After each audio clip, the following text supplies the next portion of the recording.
Allergic asthma అనేది వంశపారంపర్యంగా సంక్రమించవచ్చు అనమాట.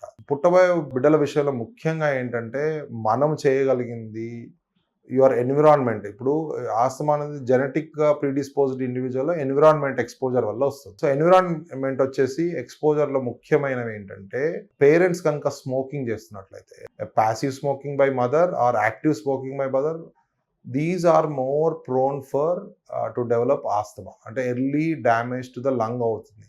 సో ముఖ్యమైన ప్రివెంట్ అంటే ఒకవేళ parents should not smoke. Then చాలా మందికి ఇంకొక అలర్జీ ఉన్న వాళ్ళలో ఒక అపోహలు ఏంటంటే మనం చాలా నీట్గా కనుక పిల్లల్ని ఉంచేస్తే మనకేమీ ప్రాబ్లమ్స్ రావని అనుకుంటారు. బట్ జనరల్గా పిల్లల్లో మట్టిలో ఆడుకోనివ్వండి, వాళ్ళలో చిన్న చిన్న ఇన్ఫెక్షన్స్ వచ్చినా కానీ అది ఇమ్యూన్ బూస్టర్ లాగా పనిచేస్తాయి.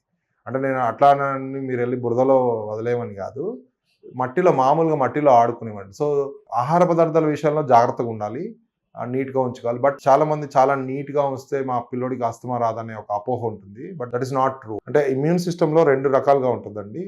అది ఐజీఎం ఐజీజీ తయారు చేసుకుంటే ఇమ్యూనిటీ వస్తుంది. అదే ఐజీఈ అనే యాంటీబాడీస్ తయారు చేసుకుంటే ఎలర్జీ ఆస్తమా వస్తుంది. సో ఐజీఎం ఐజీజీ పెరగాలంటే they should play in out side.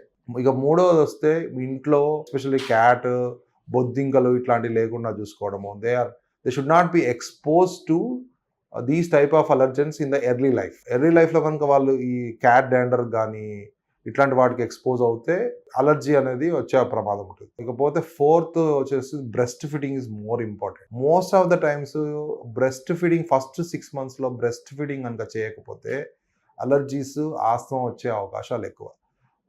And pregnancy టైంలో కూడా you have to eat properly so that low birth weight ఉండకూడదు. సో లో బర్త్ వెయిట్ ఉన్న పేషెంట్స్లలో ఆస్తమా వచ్చే అవకాశం ఎక్కువ. దీంతో పాటు మన ఎన్విరాన్మెంట్ కొంచెం నీట్గా అట్లా ఉంచుకున్నట్లయితే, అంటే ఎక్కువ డస్ట్ కానీ ఎక్స్పోజ్ లేకుండా ఇలాంటివి జాగ్రత్తలు పాటించినట్లయితే మీకు పిల్లల్లో early exposure of allergens plus asthma వచ్చే అవకాశాలు చాలా చాలా తక్కువ.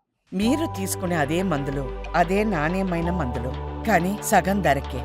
అవును, మెడ్ ప్లస్ బ్రాండ్స్ పై 50 to 80% తగ్గింపు.